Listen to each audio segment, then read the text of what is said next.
Bondoso Deus, obrigado por essa manhã de sábado, estarmos aqui reunidos e creio que unidos em Teu nome.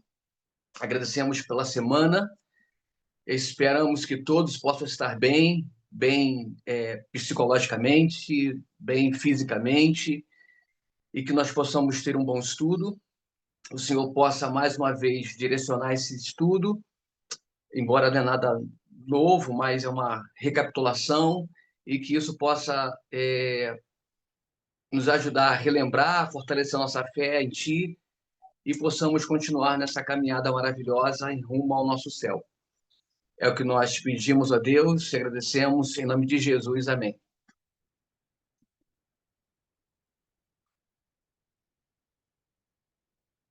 Então, ok. Bom, eu espero que todos possam estar conseguindo ver aqui, né? O quadro. Dá para ver bem. Beleza. E possam também ler o que está escrito. Sim. O nosso tema hoje, o nosso assunto, eu escolhi como tema regras de interpretação profética, ok? É um assunto que eu acredito que deve ser já bem familiar de todos nós, já é bem conhecido. Eu já venho assistindo esses vídeos há algum tempo, produzido pelo Ancião Parminder. Esse é um estudo que foi feito no Brasil, creio que talvez na escola, não sei exatamente, mas foi feito no Brasil, e é de 2018, tá? Eu acho que foi uma campal que teve, e dessa campal, acho que duas aulas, dois momentos, o Ancião Parminder, então, ele estudou, né, com o pessoal, com o grupo, sobre esse tema, tá? Então, é sobre regras de interpretação profética. Eu praticamente assim, eu não vou usar as palavras do Parminder. Talvez eu vou copiar alguma coisa, vou repetir alguma coisa, mas eu não quero aqui me atentar em repetir basicamente o que ele falou, mas realmente trazer para vocês, e quero pedir desde já a sua colaboração para que eu quero trazer aqui o que eu entendi desse tema, desse assunto, sobre essa questão de regras, e para que a gente possa também finalizar com o nosso momento, né? Qual a importância de estudarmos esse tema em outras épocas, tá? Compreender elas para épocas passadas e contextualizar para nossa época também, trazer essa realidade para a gente. Então é isso. Fiquem todos à vontade e gostaria muito que todos participassem e, conforme vocês vão lembrando do assunto e com as suas experiências, possam participar. Caso eu não consiga ver aqui sua mão levantada, você pode abrir o microfone e pode falar tranquilamente, que tem nenhum problema. Eu queria começar fazendo uma pergunta, né? O título, o pano de fundo são regras de interpretação profética. E o que a gente compreende sobre uma regra? O que você entende sobre regra? Eu acho que já está bem fácil, eu acho que a palavra por si só já explica alguma coisa, mas eu queria ouvir de algum de vocês. Quando a gente lê, a gente ouve essa palavra regras, o que nos faz lembrar?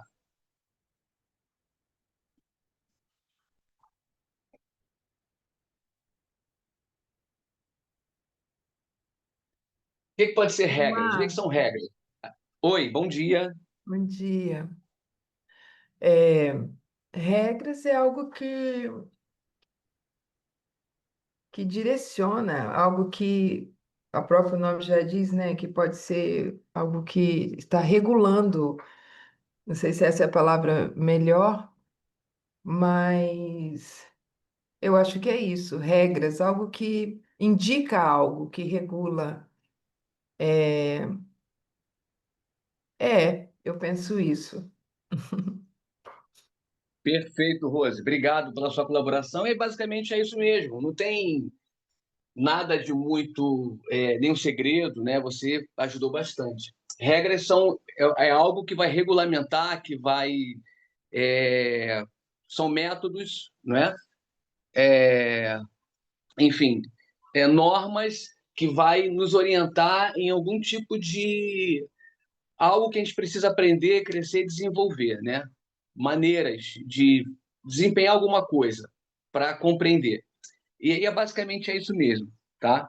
Então, na verdade, é isso. Então, regras é uma forma que a gente desenvolve para poder chegar em algum lugar. E não é diferente na questão espiritual. Então, veja que Deus ele tem também método, Deus ele tem uma maneira, uma forma de poder, então, através de regras, de métodos, fazer com que a gente possa entender, de repente, no momento que ele quer que a gente entenda, tá? Um contexto ali, uma literalidade, mas que pode servir, de repente, para um futuro em função de aplicações, ok? Eu acho que é basicamente isso. Eu não sei se alguém quer comentar mais alguma coisa, se alguém escreveu alguma coisa, mas fiquem bem à vontade. Deixa eu só pegar minha colinha aqui, que com uma colinha fica mais fácil para mim poder acompanhar a linha de raciocínio. Então, basicamente é isso, tá? A gente percebe, então, que Deus também tem a sua forma, a sua maneira de poder desenvolver o que Ele quer trabalhar com a gente. Pena que eu tô usando o celular, era para usar o computador, né, o notebook. Se alguém puder me ajudar aí, eu queria ler com vocês apenas um pequeno parágrafo do livro Grande Conflito. É o primeiro parágrafo do livro Grande Conflito, capítulo 19, ok? Se alguém puder abrir rapidinho aí no aplicativo, não sei se alguém tem o livro em mãos, eu vou repetir, é o capítulo 19 do Grande Conflito, é aquele primeiro trechozinho ali, parágrafo. Se alguém puder ler, vai me ajudar bastante aqui. Vou botar aqui, ó, Grande Conflito, capítulo 19, primeiro parágrafo. Tio, posso ler? Ah, obrigado. Diz assim: a obra de Deus na Terra apresenta, século após século, uma surpreendente semelhança em todas as grandes reformas ou movimentos religiosos. Os princípios envolvidos no trato de Deus com os homens são sempre os mesmos. Os movimentos importantes do presente têm seu paralelo nos do passado, e a experiência da Igreja nos séculos antigos encerra lições de grande valor para o nosso tempo. Obrigado, Carol. Então, Ellen White está dizendo que de século, é isso? De Isso. século em século. Vocês Não conseguem. é Oi? Alô? Noé, Não entendi. não foi a Ok. Carol, foi a Noelle que falou. Tá bom, obrigado. Desculpa, então. Obrigado, Noelle. Então, o que Ellen White está dizendo é que de século em século, Deus, de século em século, Deus ele usa a mesma forma, as mesmas regras ou princípios para poder trazer luz para o seu povo, ok? Eu acho que poderíamos traduzir assim. Embora Ellen White usou a palavra século em século, eu também interpreto que pode ser de tempos em tempos. Vocês concordam comigo? Que de tempos em tempos. Não obrigatoriamente tem que ser de século em século, a cada 100 anos, mas a cada tempo, né? A cada momento oportuno, tá? A cada necessidade. Mas eu acho que o que chama mais atenção para mim, eu acho talvez para vocês também, é que Ellen White escreveu que Deus usa sempre, eu acho que a palavra acho que é o mesmo método, não é isso? Ou a mesma maneira de lidar com o seu povo. Então, ele não muda. Então, Deus tem regras também. Deus tem princípios, uma maneira de conduzir as coisas para que, independente da época, né, do momento em que o seu povo está vivendo, ele possa compreender isso, o que Deus está passando para aquele momento, ok? Então, eu queria fazer uso, a princípio, desse texto que Ellen White escreveu para a época dela. Então, eu acho que isso também é importante para a gente, esse pano de fundo aqui. Eu queria usar uma outra ilustração. Se a gente Eu espero que vocês possam estar vendo bem. E eu vou usar aqui uma linhazinha pequena. Deixa eu só apagar aqui.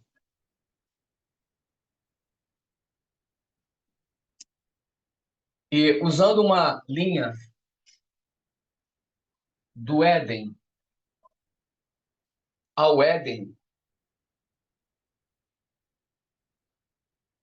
que é de onde tudo começou e para onde nós estamos indo,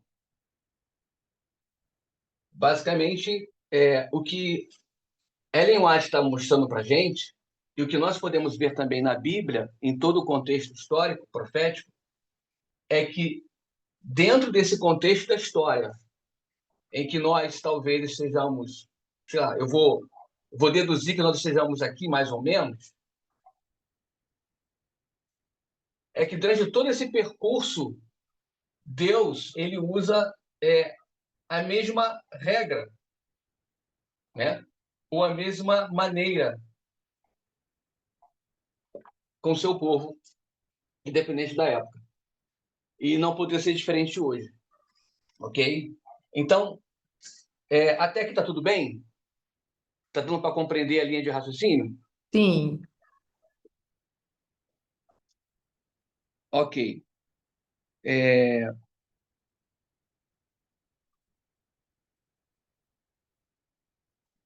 Então, ok. Deixa eu só pegar aqui uma referência.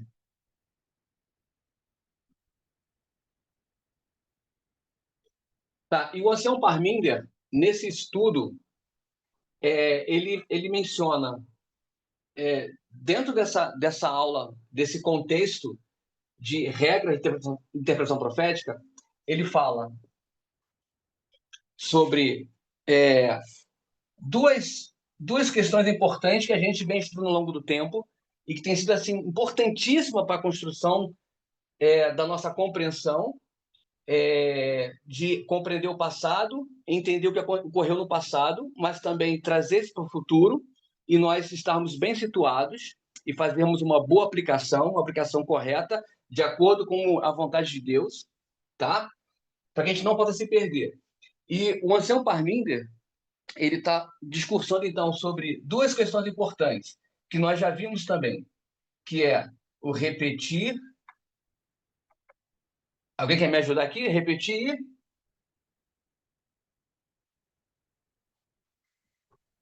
Ampliar. Ampliar. Muito bem. Repetir, ampliar. E tem um outro ponto que ele fala também nessa aula, que a gente também usa bastante no nosso dia a dia, nossos estudos, nossas aplicações, que é uma outra questão importante dentro desse contexto, que a gente usa bastante. Alguém queria, de repente... Comparar e contrastar? Oi? Comparar e contrastar? Também, Progressão? comparar e contrastar também faz parte, ok? Mas ele usa uma outra palavra que também Progressão, Marcos? contexto. Oi, Progressão? também pode ser. Tá tudo valendo. Não vou descartar nada, tá? Ok, progressão faz todo sentido.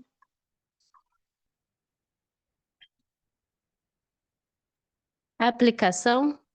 Isso também, exatamente. Aplicação, tá? Então nós podemos usar todas estão corretas. Eu espero que vocês consigam entender aí, né? Porque minha letra não é muito boa, não é caligrafia. Então, dentro desses princípios de regra de interpretação profética, e independente da época que nós vivemos, o povo de Deus vive, nesse contexto de Éden a Éden, a forma como Deus vem usando é sempre as mesmas, aplicação, tá? Repetir, ampliar, comparar e contrastar, uma progressão do contexto profético e também a aplicação disso. E talvez a gente vai se demorar um pouquinho na questão mais de aplicação, porque isso é fundamental para a gente, tá? Por que eu falo isso? E se de repente eu cometer aqui algum engodo, algum engano, vocês podem me corrigir. Porque eu acho, pelo menos na leitura que eu tenho feito ultimamente, repetir, ampliar, eu acho que ainda é muito normal e a gente vê isso no nosso dia a dia, em leituras, de pessoas pegar um texto e ler um texto, compreender esse texto, fazer comparações, contraste, uma progressão, acho que até é válido, mas eu acho, mas o que talvez, pelo menos para mim, quando chega na questão da aplicação, talvez muitos de nós, se não estivermos usando o método que Deus vem nos orientando, nós podemos pecar aqui e errar. E a gente pode perceber isso claramente, por exemplo, na linha de Cristo, na linha de Jesus, que foi uma linha de sucesso, mas pelo menos o povo judeu, a liderança da igreja daquela época, eles faziam uma aplicação bem errada do ministério de João Batista, de Jesus, e eles, por fazer uma aplicação errada, talvez também por não estar tendo uma progressão desse contexto todo, eles então não receberam Jesus. Eles não receberam bem João Batista, né? E depois eles perseguiram os próprios discípulos de Jesus, os próprios apóstolos. Então, a aplicação, acredito que ela é fundamental nessa questão, porque se nós não fizermos uma aplicação, uma boa leitura de como Deus vem conduzindo as coisas no passado, a gente pode se perder na aplicação. E podemos aplicar um contexto errado para o momento em que nós estamos vivendo, onde Deus está instruindo, Deus está falando, mas nós estamos, mesmo vivendo um contexto religioso, cristão, dentro da igreja, podemos estar vivendo, tendo uma leitura errada da profecia, por não estar fazendo uma boa aplicação disso. Então, veja como isso é importante para a gente. Isso é muito importante para a gente, e eu acredito que talvez a gente hoje, olhando para o nosso presente e visualizando o passado, a gente percebe como nós mudamos, né? Em que momento nós estamos hoje, né? Em função de de estarmos estudando tudo isso, reestudando a Bíblia, reestudando até mesmo o Estudo e Profecia, e permitindo que,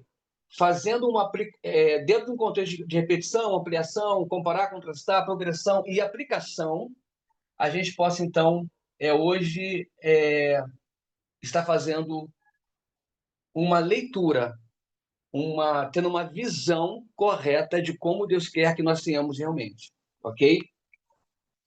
Alguém quer fazer algum comentário? Alguém quer falar alguma coisa sobre esse ponto?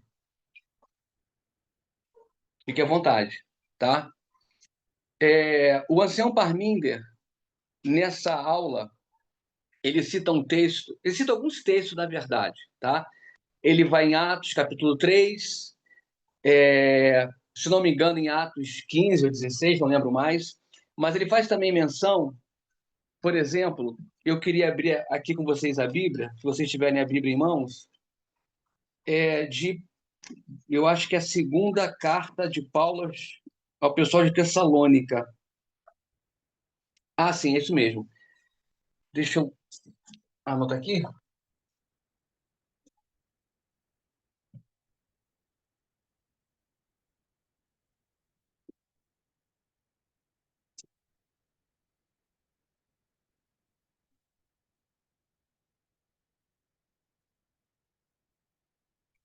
Desculpa, gente, peraí.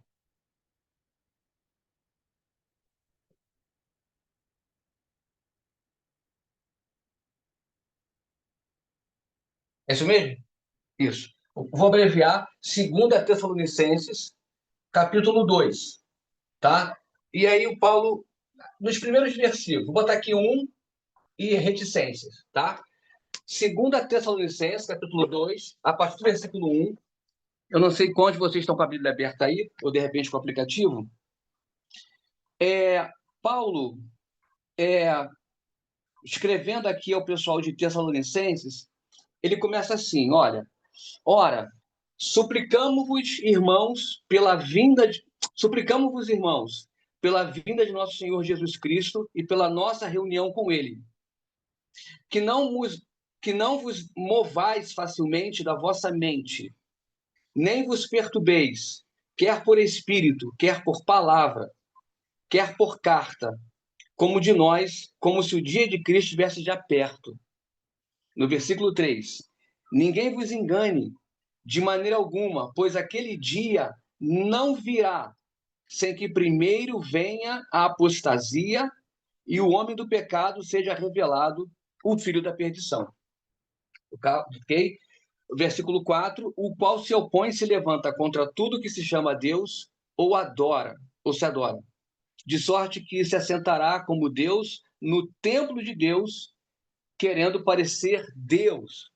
Então, o Anselmo Parmenide, nesse estudo, ele, dentre alguns textos bíblicos, ele cita esse texto de segunda carta aos Tessalonicenses. Ele comenta também um pouco sobre o capítulo 5 da primeira carta aos Tessalonicenses também. Ele faz ali uma contextualização para que possa se entender. Mas ele chama a atenção desse texto, tá? Que Paulo está escrevendo aos irmãos daquela igreja de Tessalônica, dizendo o seguinte, olha, pessoal, ninguém engane, não permita que ninguém engane vocês, tá? Não fiquem perturbados mais com essa questão do assunto da volta de Jesus. Porque Cristo não virá nos nossos dias. É o que dá a entender o que Paulo está dizendo aqui para eles. Cristo não virá na nossa época.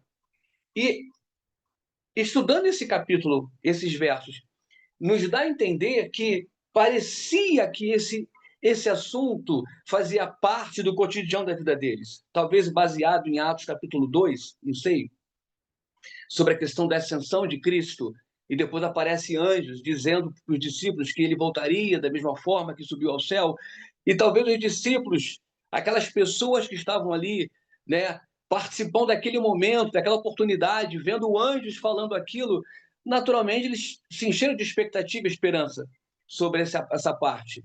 E então, devia fazer parte da vida deles, e talvez com até certa, como eu posso falar aqui, coerência, eles estarem aguardando a volta de Jesus para a época deles ali. Eu só quero apagar aqui rapidinho o quadro. Eu não sei se alguém já está anotando aí, ou vai fazer tirar alguma uma imagem, embora eu sei que a imagem aqui não está boa. Mas percebam, a gente quando volta para essa história, para essa literalidade, nós temos aqui um contexto bem interessante.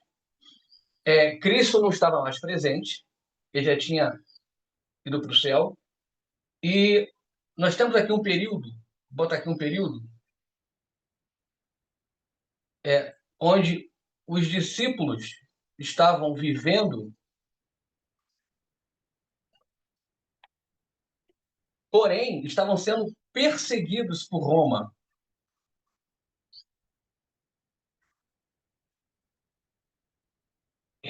Na verdade, perseguido pela liderança judaica, junto com os romanos. Ok? Então, veja só, vamos imaginar que nesse ponto aqui seja o momento, pelo menos do registro de Atos capítulo 2, em que Cristo está subindo aos céus. Tá? Jesus ele está voltando para o céu. Uma suposição apenas. E aí, desse momento em diante, os discípulos estão só, não estão mais fisicamente com Jesus. E aí, em algum outro momento aqui desse contexto, levanta-se uma perseguição à igreja, aquela igreja cristã, onde eles entendiam que Jesus era o Messias. E aí começa uma perseguição. Então, durante um longo período, há uma perseguição aos discípulos. Mas, talvez alimentados pela presença de Jesus, tudo que eles passaram, acreditaram, a sua morte, a sua ressurreição, os 40 dias que Jesus havia passado com eles, vou botar aqui um pouco mais atrás, os 40 dias que Jesus passou com muitos deles. Então, tudo isso, de certa forma, aproximou mais os laços deles com Jesus, a compreensão de todo esse contexto profético que eles tinham, porque o que eles tinham de escritura era o Antigo Testamento, ok? É o que eles tinham para poder usar de leitura e fazer aplicação para os dias deles. E enquanto a igreja judaica, a instituição, os judeus, eles se distanciaram de Jesus, da profecia, e não tinham a leitura correta, a compreensão, a aplicação para a época deles do Antigo Testamento, da pessoa de Jesus especialmente, os discípulos estavam compreendendo tudo isso, as pessoas mais próximas de Cristo, que andavam com Jesus. Então, a partir desse ponto em que Jesus vai para o céu e volta para o céu, vai para o santuário, os discípulos estão sozinhos. E aqui se levanta uma perseguição contra ele. Então, era até natural, e eu acredito que se nós estivéssemos lá também, poderíamos estar pensando talvez igual, que em algum momento Cristo voltaria à Terra para poder libertá-los dessa perseguição, dessa crueldade que eles estavam sofrendo. Mas, em algum momento desse contexto, o apóstolo Paulo falou o seguinte, eu não sei agora dizer para vocês em que momento era, mas em algum momento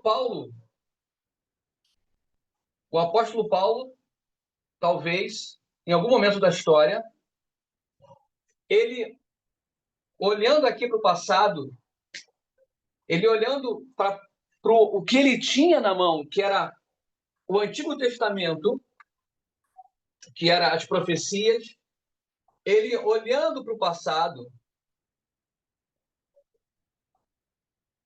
ele consegue entender, interpretar que Jesus não viria nessa época, a despeito da perseguição, da crueldade, de tudo que estava acontecendo com eles.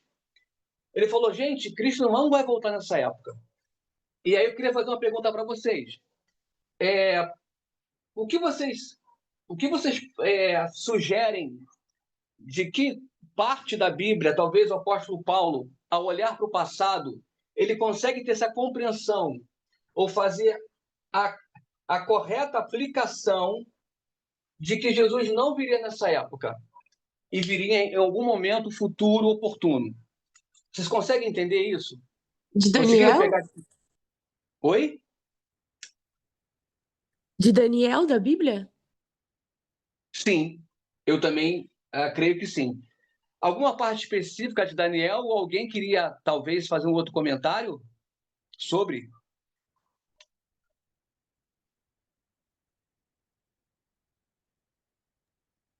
Acho que quando ele fala do homem do pecado, né? Ele deve estar falando daquele homem daquele rei que ia blasfemar, se fala como Deus.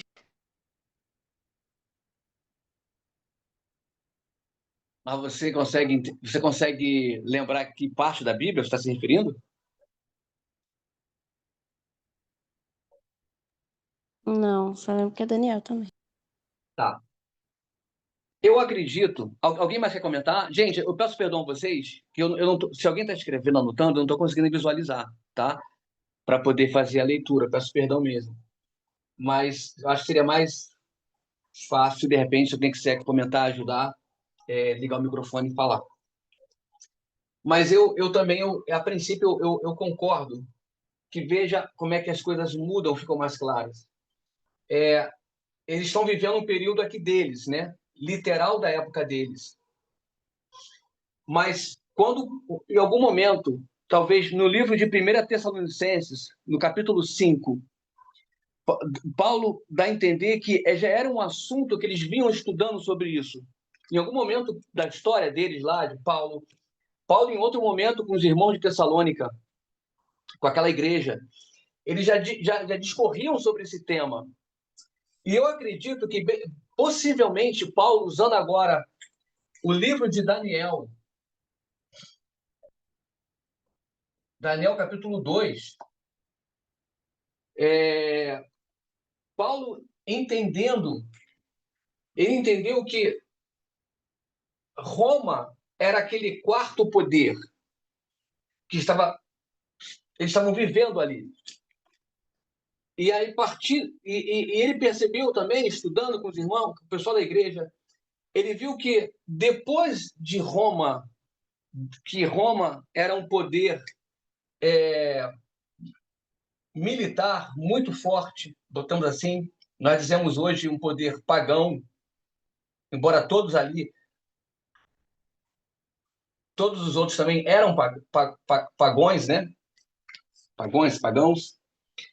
Paulo entendeu que, naquele momento, eles estavam vivendo essa realidade, essa literalidade da profecia que Deus deu para Daniel há muito tempo atrás.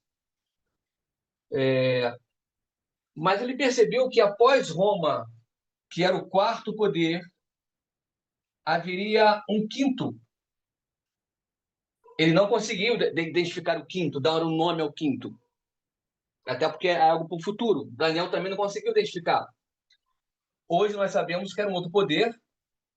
E alguém quer dizer quem foi esse outro poder depois de Roma? Tivemos Roma pagã e depois quem?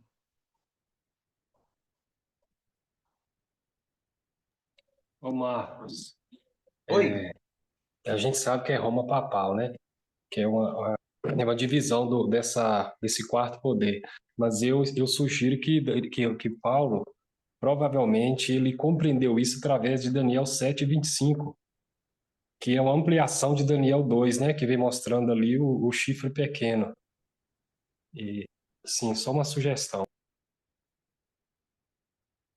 Agradeço, faz sentido. Você tem um texto aí, irmãos? Eu não tenho ele em mãos aqui, que eu estou com o celular da Gi, mas é Daniel 7:25. Eu lembro bem desse versículo. Ok. Mas te agradeço, Renildo, pela participação, pela tua ajuda.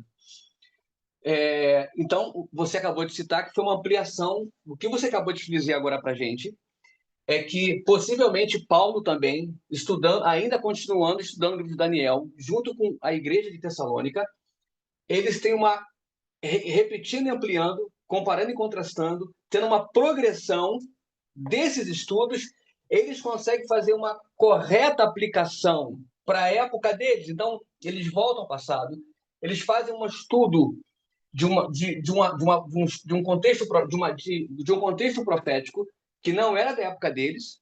Deus estava dando essa mensagem para Daniel. Alguns dizem que são 700 anos, né, entre as profecias de Daniel e Jesus, são 700 anos antes de história. Então, veja, eles voltam para o passado. Mas veja que, por estar sendo fiéis ao chamado de Deus, o Espírito Santo, então, ajuda eles nessa compreensão. E eles usam regras que permitem eles a fazer essa aplicação, a fazer a aplicação, ter um entendimento claro. Então, Paulo fala para eles, olha, gente, eu sei que, eu vou colocar aqui minhas palavras, né? Eu sei que todos nós queremos que Cristo volte.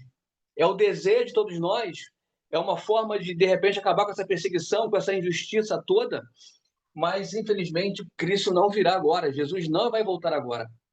E, basicamente, a compreensão que eu, no momento, consigo perceber é que Paulo, estudando o passado aqui de Daniel, as profecias, dando uma atenção maior, orando, pedindo a Deus, então eles conseguem fazer uma leitura correta para os dias dele e fazer uma aplicação justa, né, baseadas nas regras de interpretação do que Deus quer para eles. Então, veja como o que Ellen White escreveu capítulo, no primeiro parágrafo do capítulo 19, faz realmente justiça, né, ao que Deus faz. Que, independente da época, independente do momento, Deus, ele, ao se tratar com pessoas, com seres humanos, homens, mulheres, enfim, ele, embora são épocas diferentes, são pessoas e momentos da história diferentes, mas a forma que ele usa é a mesma. E isso faz uma diferença total na compreensão da profecia para a gente. E é exatamente isso que Deus quer que a gente entenda. E assim, eu particularmente, eu fico assim, eu confesso para vocês, vou dar até um testemunho próprio aqui para vocês, que isso faz uma diferença incrível na minha vida. Mas muito, muito. Assim, vocês sabem que aqui na minha casa, o nosso lar aqui, nós não estamos todos juntos no mesmo, no mesmo caminho, né? Eu tenho a minha esposa, tenho a Ana, tenho o Lucas, tenho o William. Eles são bem, mais a Ana e mais o William, mais a Ana e mais o Lucas, eles estão bem ainda comprometidos com a igreja, né, adventista, com a instituição, com a agenda da igreja. Mas, onde eu queria falar? E o que eu percebo ainda? E o que eu vejo neles era como eu vivia também, né? Por não entender essas regras, por não compreender, não estar participando dessa forma como Deus conduz as coisas, mesmo na igreja, nos faz estar cegos profeticamente. E a gente pensa que a gente está sendo conduzido por Deus pelo caminho da verdade, o caminho correto, mas na verdade nós não estamos, porque nós estamos fora desse contexto, dessa forma, essa maneira como Deus usa para poder direcionar o seu povo. E a gente faz aplicações erradas. E por conta da Ana fazer parte da igreja, tal, ela não é que ela já foi muito mais envolvida. Hoje nem tanto. Mas eu ainda acompanho o Lucas, né? Até por algumas limitações dele e tal, enfim. Então, mas eu percebo ainda como a instituição, como a igreja adventista hoje, ela ainda persiste, insiste em ter interpretações bem erradas, totalmente assim, fora do que realmente Deus quer que nós entendamos e compreendamos. Fazem leitura de um contexto, de um assunto, de um texto literal e querem trazer essa literalidade que pertencia ao passado para a época de hoje. E isso não é assim, né? Nós precisamos realmente passar por uma reforma, uma mudança, uma desconstrução, para que possamos, então, entender como Deus trabalha, para que possamos, então, não nos sentirmos perdidos, ok? Mas isso também acontece com o mundo. Eu percebo que isso acontece com o mundo. Eu acho que a gente hoje, a gente percebe que mesmo, pelo menos assim, aparentemente, mesmo pessoas que não estão, não estão, não fazem parte de uma instituição religiosa, não pertencem a uma agenda de uma instituição, de uma igreja, uma instituição religiosa, mas nos parece, quando a gente vê pessoas falando, pessoas se posicionando no mundo, parece que elas estão entendendo isso aqui, como Deus está agindo. Não digo assim nas questões proféticas que Deus tem usado ao longo do tempo, mas pelo menos elas estão tendo uma visão coerente, correta, como nós também entendemos hoje, né? Sobre alguns assuntos, especialmente que é a igualdade, que é o gênero, né? De inclusão de pessoas, onde deveríamos ter políticas públicas para todos de forma igual, onde a sociedade deveria ter mais empatia pelo outro, isso em todos os sentidos, não só financeiro, mas então tem muitas pessoas assim se posicionando dessa forma e pessoas que, pelo menos aparentemente, não têm nenhuma ligação com nenhuma instituição religiosa, né? Não estão numa igreja, mas estão caminhando, estão andando, diria assim, profeticamente, como Deus queria que a sua igreja andasse e vivesse, tá? Então, eu queria também trazer esse ponto importante para nosso esclarecimento. Alguém quer trazer algum comentário? Alguém quer participar, falar alguma coisa sobre essa questão? E Marcos, Oi. eu acho super importante, cara, isso que você falou, porque o que a gente vê no mundo hoje é justamente que cada pessoa, cada instituição religiosa, ela tem uma regra, uma maneira de interpretar as escrituras. E, e nós bem sabemos que nós que participamos do movimento, a gente viu isso se desenvolver de uma forma muito gradual, mas certeira. O movimento só existe hoje porque a gente, né, Deus fez a gente compreender a maneira correta de ler as escrituras, de ler as escrituras, espírito de profecia, e até mesmo entender como a gente deve enxergar o mundo atual como a gente está hoje. Então, assim, e Paulo, igual você citou aí, o livro de Daniel era o livro de estudo deles porque as profecias das 70 semanas fazia parte do tempo atual deles, né? Então, Sim. sempre o povo de Deus, eles, ao longo da história, eles souberam, Deus sempre guiou eles da maneira correta de como ler e interpretar as escrituras, né? É super importante isso. Hoje mesmo eu estava conversando com um amigo meu, ele está escrevendo um livro, é, ele é da igreja adventista e não tem nada a ver com, é conservador. Então ele diz ele que está escrevendo um livro falando sobre os perigos que cercam o cristianismo hoje, comunismo, essa questão de homossexual, aborto, e eu comecei a conversar com ele em relação a como a gente deve ler as escrituras, que é um ponto muito interessante. Então, assim, eu acho que o principal para cada pessoa começar a entender como Deus conversa com a gente hoje é justamente aprender como estudar as escrituras. Esse eu acho que assim que é o principal. A gente pode falar de muitas coisas, mas se as pessoas não souberem ler as escrituras, não vai adiantar nada. Não só as escrituras, mas também o espírito de profecia, né? Como a gente e até livros também. Então, assim, isso é de suma importância para a gente hoje. Com certeza. Te agradeço o teu, a tua participação, porque ajudou bastante. Uma grande realidade. Jesus, eu não lembro agora qual é o texto, vou passar aqui para cá. Eu não lembro agora qual é o texto onde está escrito isso, mas Jesus chegou a dizer que errais por não compreender as Escrituras, não é isso?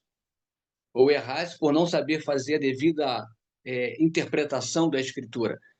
Então, Jesus está citando, ele fala essa frase olhando para o Antigo Testamento e entendendo o momento atual dele ali, naquele contexto. Então, a liderança da igreja e outras pessoas também, elas estavam fazendo uma interpretação, quer dizer, bem errada do que eles viviam naquele momento. E ele citou isso: ó, vocês erram porque vocês não interpretam a escritura, vocês leem, mas vocês só lê, né? Não sabem interpretar, vocês não sabem esquadrinhar. Então, não lembro exatamente agora onde é que está isso escrito, mas Jesus cita isso lá na época dele, em relação à liderança da igreja, e esse texto também ele tem tudo a ver com nossos dias também, ok? Ainda eu queria citar, deixa eu voltar para cá rapidinho. O ancião Parminder, ele cita um outro texto que eu acredito que é muito familiar, muito conhecido de todos nós. Eu vou fazer aqui separar aqui um pouquinho. Parminder cita 1 Coríntios 15:46. 1 Coríntios, capítulo 15, verso 46. Tá? Alguém poderia ler o que está escrito aí, se tiver oportunidade? 1 Coríntios 15:46.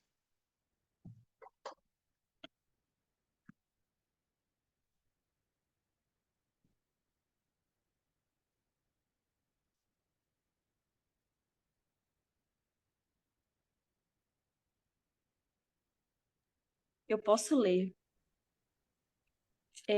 Mas não é primeiro o espiritual, senão o natural, depois o espiritual. Obrigado, Gisele.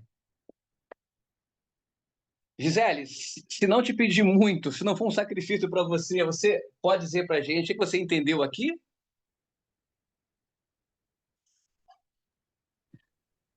Bom, eu não estou bem lembrada aqui do contexto desse capítulo todo, mas Paulo parece estar estabelecendo uma ordem, né? Ou seja, uma regra, que não é não é o natural que se baseia no espiritual, mas o contrário. A gente pega algo que a gente conhece para pegar um ponto e alguma característica para explicar algo que a gente não conhece. Tá, ok, obrigado. Então, como é que nós poderíamos, então, de forma bem resumida, objetiva, interpretar esse versículo? O que seria o primeiro, então? O que é o primeiro? Eu lembro daquele capítulo de Parábola de Jesus que fala, né, que o conhecido, como é que é? O desconhecido foi ilustrado pelo conhecido. Então, o primeiro é o natural, algo que a gente conhece. Ok, obrigado. Naturalmente, se o primeiro é natural, o segundo... O espiritual.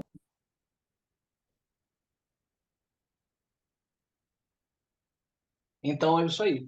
Então, veja que Paulo está discorrendo em 1 Coríntios e ele fala que é importante a gente entender o natural. Por que foi escrito natural? Por que foi escrito? Quando foi escrito? Né? Qual foi o valor que foi escrito? Para quem foi escrito? Ok? Então, isso é a literalidade de um assunto passado, como nós ainda agora falamos sobre Daniel 2, Daniel 7, como o Renildo também exemplificou bastante. Então, é uma progressão de um tema, de um assunto. Mas a gente precisa voltar para o natural. Então, para podermos, então, ter uma compreensão do espiritual. Ou seja, uma aplicação do espiritual que é para o momento em que nós estamos vivendo e a mensagem que Deus quer trazer para um momento, para a época em que se vive também. Então, 1 Coríntios 15, 46 é um texto importantíssimo também para que nós possamos fazer termos essa compreensão e buscarmos realmente uma compreensão do que Deus quer para cada época, não importa o tempo, o momento. Deus sempre traz do natural um exemplo, um contexto para o espiritual. Eu acho que a Noelle, quando leu esse primeiro parágrafo do conflito, eu acho que Ellen White fala sobre isso. Que, se não me engano, vou usar minhas palavras agora aqui, eu peço desculpa a vocês. Ellen White diz mais ou menos assim, que o passado ele tem lições, não é isso? Importantes para os nossos dias. E quando ela fala nossos dias, é para a época dela, que ela estava vivendo ali. Ok? E o presente também agora, bom, não sei, não quero errar aqui, mas ela dá a entender isso, que existem lições muito importantes do passado que vai deixar ilustrações para o presente que as pessoas estão vivendo. E não foi diferente na época dela. Eles precisaram voltar para uma base. Por exemplo, nós começamos a abrir a Bíblia para falar do Novo Testamento, não foi? E para que nós pudéssemos ter algum fundamento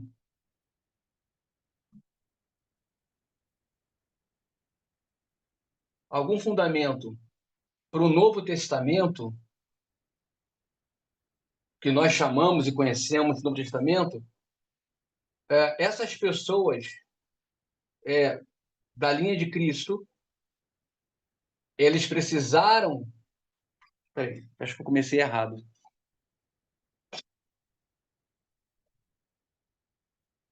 Então, para que se pudesse ter algum tipo de fundamento, alguma lógica, as pessoas que viveram no período que nós conhecemos e chamamos de Novo Testamento, elas precisavam, obrigatoriamente, elas precisavam de uma referência. E essa referência era o Antigo Testamento, ok?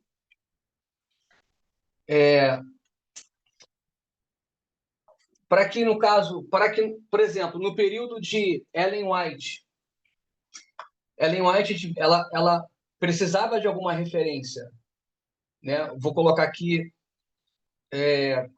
o período, não vou colocar Ellen White, mas vou colocar aqui a linha dos Milleritas, ok? Miller, quando começou a estudar, ele teve uma base, não foi? E a base de Miller, qual seria a base de Miller?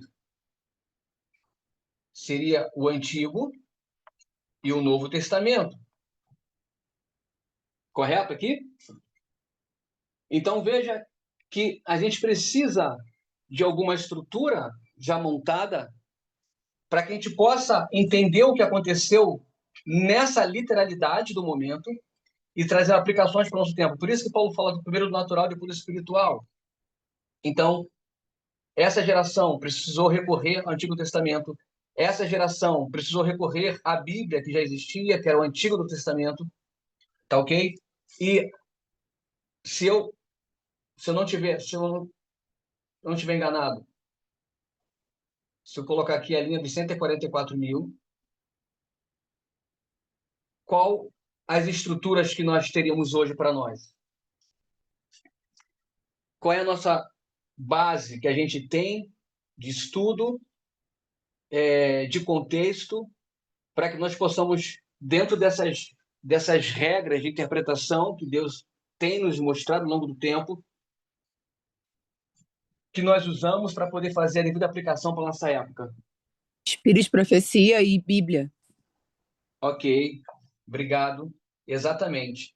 Então, nós temos a Bíblia, vou botar aqui, vou abreviar a Bíblia, e nós temos os escritos de Ellen White. Ok? Então, e o que a gente vem, na nossa progressão profética espiritual concedida por Deus, que a gente vem entendendo que embora eles viveram as suas realidades, eles tiveram as suas realidades que eles passaram, viveram para cada época. Deus não quer que a gente pegue a naturalidade de cada contexto deles e traga para a minha realidade, porque não é assim também, ok? E por isso que muitos erram e vivem errando e pecando. Mas eu preciso entender tudo isso.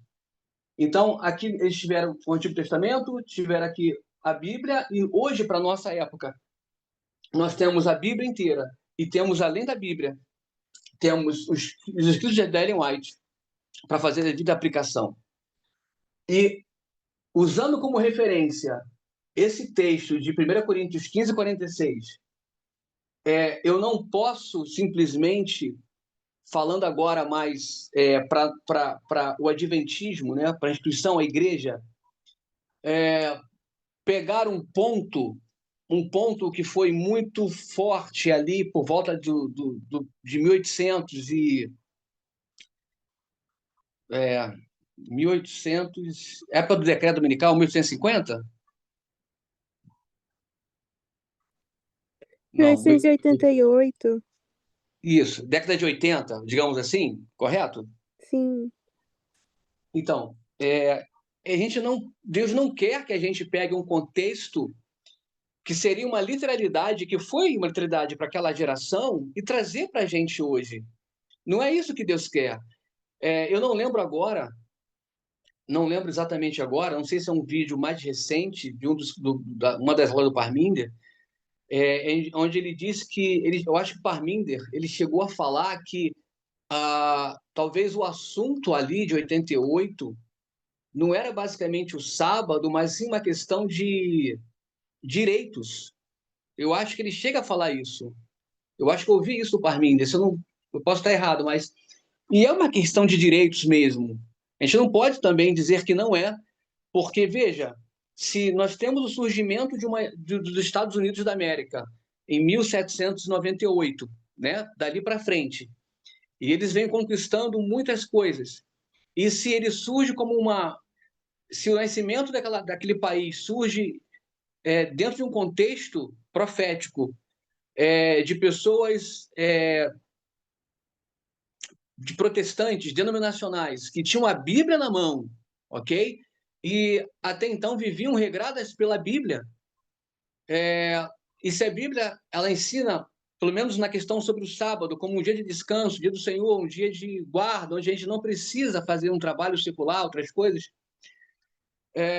e agora quer retirar essa questão sendo protestantes e não aceitar isso e talvez impor uma lei dominical literal, isso não é o correto, porque você também não está permitindo que outros possam se defender ou protestar ou viver à altura do que está na Bíblia. Então, é também uma questão de direito. E eu acho que o Parmínia fala sobre isso, sim, se eu não estiver enganado. Então, eu acho que eu não sei qual é o meu tempo, não estou conseguindo aqui visualizar, mas acredito que era isso que eu queria trazer para o nosso estudo de hoje e deixar assim, não deixar claro, né? Porque se a gente vem estudando, a gente tem tido muita progressão sobre esse tema, de como é importante, como isso faz diferença para a gente, né? Essa compreensão desses assuntos, porque a gente não pode viver baseado no que foi escrito no passado e trazer para a nossa realidade de hoje.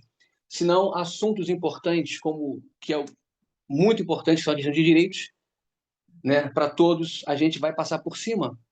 E não adianta eu pertencer a qualquer instituição religiosa, ter uma Bíblia na mão, o mesmo que eu não tenha na mão uma Bíblia, mas eu possa crer num Deus criador, mas se eu não tiver empatia pelo próximo, se eu não entender a realidade que todos somos seres humanos, e no mundo hoje, no século XXI, onde nós temos aí um avanço científico assim, sabe, rápido, muitas coisas sendo estudadas, compreendidas, a gente precisa também, em busca desses assuntos, esses temas, abrir esses temas, estudar esses assuntos, para entender coisas além da Bíblia e poder, então, trazer uma compreensão para os nossos dias de pautas que no passado foram reprimidas, né? Direitos de várias pessoas, direitos de viver, porque às vezes as pessoas, só porque pensam diferente, vivem diferente, elas foram dizimadas, foram aniquiladas por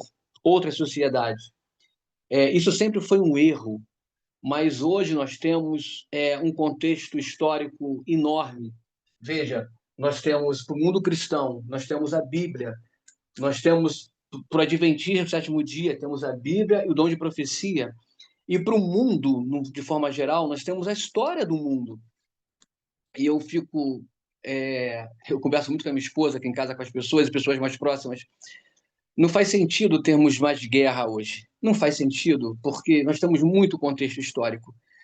E hoje, mais do que nunca, a gente sabe que, em função de dinheiro, uma economia mais aberta, ter mais dinheiro circulando no mundo, mais recurso científico, a gente sabe do poder de bombas nucleares e, enfim, outros tipos de armamentos, e a gente sabe o poder de destruição desses armamentos. Então, e a gente sabe, olhando para o passado da história, a gente sabe o que as guerras trouxeram para cada sociedade, independente da sua época também, né? O mal que isso faz, né? E deixa, e assim, eu particularmente, eu nem gosto de assistir mais nada sobre Israel e Gaza, porque, sinceramente, além de ficar assim, às vezes me emociona muito, mas me deixa muito irritado aquilo, o comportamento de Benjamin Netanyahu, sabe? Porque ele tem história sobre isso, ele não é nenhum alienado da história. Então, ele sabe o que a guerra causa, ela traz e deixa. Então, sabe, e tendo ainda outras autoridades de outros países, sabe, apoiando esse movimento de Benjamin, e Putin também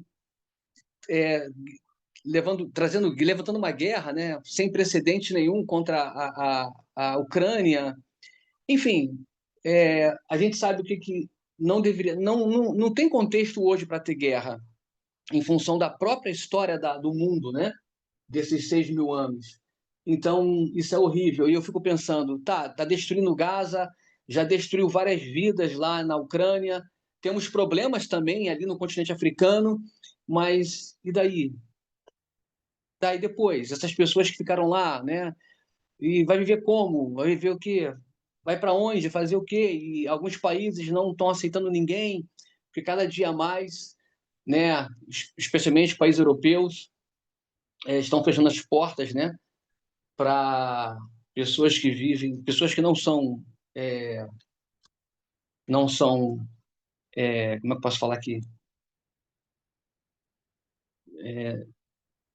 Não são do seu país, né? Não são naturais do seu país. Então não querem aceitar, não querem abrir as portas. Então a gente vê a crueldade do ser humano como cresce. Então, mas graças a Deus que Deus ainda, em meio a todo esse contexto ruim que nós estamos vivendo, não só de guerras literais, mas guerras também no contexto profético, de não aceitar etnias, não aceitar pessoas LGBTQIA+, e também não se esforçar para entender isso, não entender ou não aceitar pessoas tipo o Brasil. Eu vivo no Sudeste, eu sou do Sul-Sudeste, eu não aceito pessoas do Norte, nordestinas, isso também é um outro problema. Então, por não nos esforçarmos em compreender que somos todos iguais e que somos pessoas, vivemos dentro do mesmo contexto biológico, o mesmo contexto do ecossistema, enquanto a gente não parar para poder ter essa progressão, vai ter isso e só vai acabar realmente com a volta de Jesus. Então, veja como, falando mais para a gente, mais para nós, a gente precisa realmente se aprofundar nisso, embora, vou repetir, é um assunto que, basicamente, a gente estuda isso o dia todo, toda semana, mas precisamos ter isso no coração, viver essa realidade, entender isso, para que a gente saiba,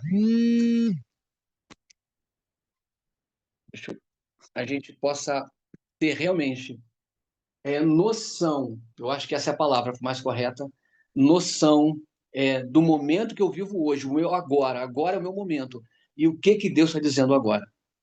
Então, acho que era isso que eu queria trazer para vocês. Talvez eu tenha esquecido alguma coisa, mas eu acho que ficou bem entendido, talvez, bem claro. Peço perdão a vocês se em algum ponto eu errei, eu fraquejei em algum momento. E se alguém quiser fazer algum comentário, alguém quer participar, quer somar alguma coisa, vocês fiquem à vontade, tá bom?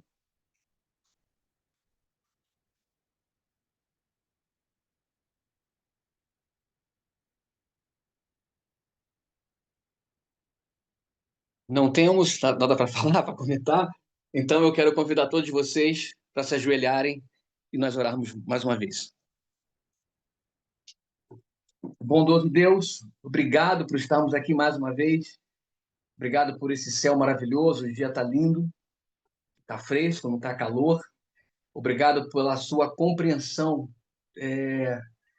dos estudos que temos tido ao longo desses 30 anos de ministério, talvez um pouco mais, um pouco menos. E obrigado por chegarmos até aqui. E acredito estamos chegando cada dia mais sólido, mais forte nessa mensagem. É claro que às vezes erramos, às vezes também tropeçamos, mas pedimos perdão a Ti e devemos pedir perdão com quem nós erramos também. Mas pedimos que, assim como o Senhor tem nos ensinado, nos mostrado essas verdades, pedimos que outras pessoas também se despertem para essas verdades, através de nós, através da história, da Tua palavra, e que o Espírito Santo possa estar atuando, é claro, na vida de cada um de todos nós, humanos, e para que possamos entender essas verdades e fazer a devida aplicação das regras de interpretação profética para os nossos dias. Eu sou muito grato a Ti por isso, eu creio que o movimento é muito grato a Ti por esse privilégio, E é o que eu te peço e agradeço em nome de Jesus. Amém.